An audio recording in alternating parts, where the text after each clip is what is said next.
Now, the federal government of Nigeria has dragged the governors of the 36 states before the Supreme Court, seeking to free 774 local government areas from the shackles of the state governors. In a suit filed by the Attorney General of the Federation, the federal government is asking for an order preventing the governors from arbitrarily dissolving democratically elected councils. The federal government asked the Apex Court to invoke the provisions of the Constitution sections to declare that the governors and state houses of assembly are under obligation to ensure democratically elected systems are tiered fair. Relying on the 27 grounds, the federal government also requested the Supreme Court authorize the direct transfer of funds from the Federation account to local governments in accordance with the Constitution.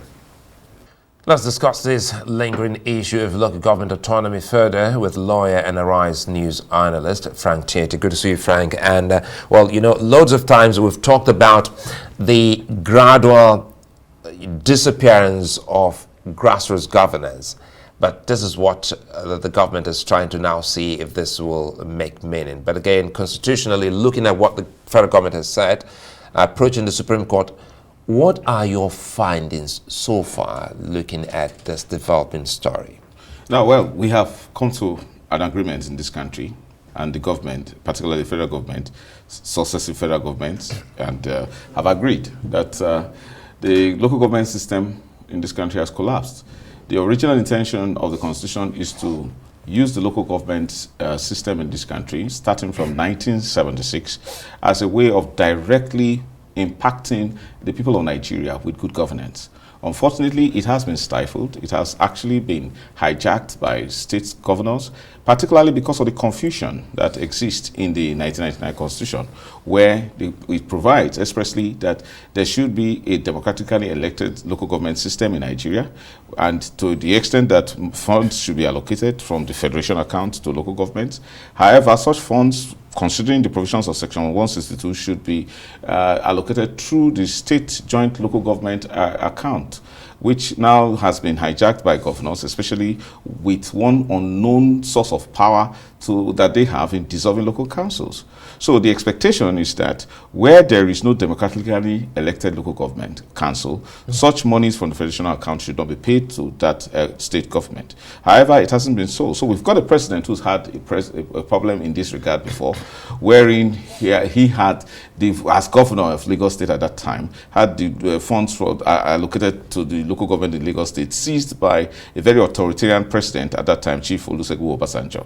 Now, this president, realizing that he couldn't and wouldn't go the route Obasanjo had gone through, and also realizing the clear malfeasance, the clear defeat of the local government system, and the most unfortunate aspect being that the National Assembly has indeed made several serious attempts to amend the Constitution so that this, this mischief in the Constitution will be cured, because the system has been defeated. Unfortunately, the National Assembly failed. Now the president has now approached the Supreme Court in the hope that he can get what the National Assembly could not get, so that the true essence of the local government system in Nigeria will be achieved. Now, let's move in. You just said that there's some kind of confusion that the Constitution has brought upon us by some sections. I think it's time for us to look at those sections and see how confusing they are, if you don't mind. Oh yes, in Section 7 of the Constitution, which creates the local government system,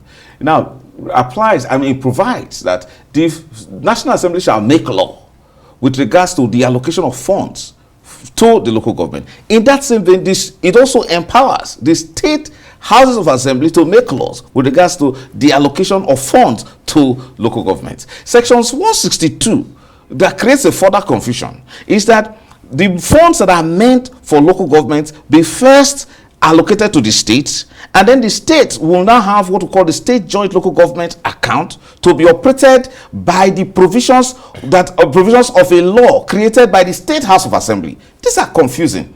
In that case, and the money will be paid to the state. The money will be paid to that state joint local government account to be controlled by a law created by the house of assembly, which is more or less empowering the governor. Now, in practice, the governor holds sway over that account. And then many governors, despite the fact that there ought to be at every material time a democratically elected council made up of the chairman and councillors, oftentimes those elections are not held, and sometimes when those elections are held, they can be, those councils can be dissolved for one reason or the other by the governor, and then the caretaker committees are set up, and then the governor can give to those committee chairman, caretaker committee chairman, or whatever funds that it wants to, or in most cases totally deprive them. So in that case, the people are suffering. The federal government has watched it many times helplessly, and it couldn't have done anything about it. For a long time in this country, we have called for local government autonomy, and the National Assembly responded by amending these confusing sections of the Constitution. However, those who control the funds, who actually determine the amendment of Constitution, I'm talking about the speakers of the houses of the state houses of assembly, refused. They refused, and it didn't go through. So what has now happened is that we are testing our democracy by now approaching the Supreme Court. The good thing about it is that whereas there are clearly written provisions of the Constitution that empower both the National Assembly and the State House of Assembly, the Supreme Court will now employ a skill in the sense that it will go beyond what is written and look at a problem and find a way to solve the problem. And it is what we call the application of the mischief rule. There is already a mischief. There is a defeat. There is a failure of the local government system staring us in the face despite the provision of the Constitution. Therefore, the Supreme Court has a responsibility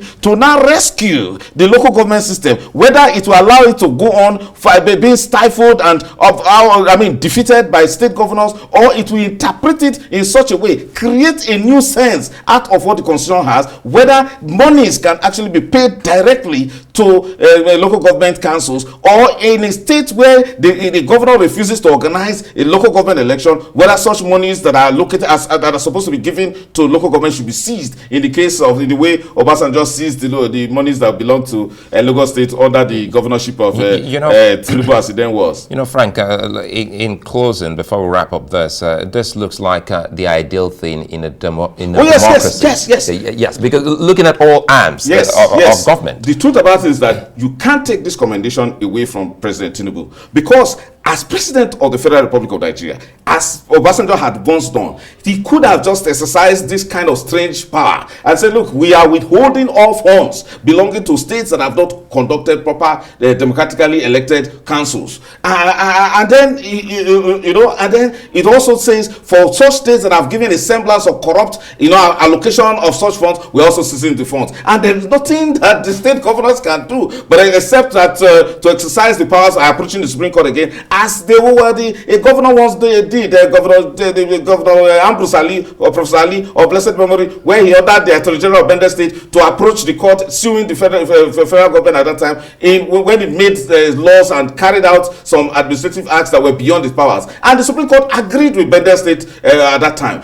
But this president has decided to say, look, Supreme Court, you must not decide the fate of the people. In our own case, talking about the president now, it is clear the local government system is failing. The National Assembly is unable to save it, but you, the Supreme Court, can save it. We would not use our presidential powers in such an authoritarian manner as Obasanjo did. So this is good for democracy. Commendation to President Tinubu in that regard.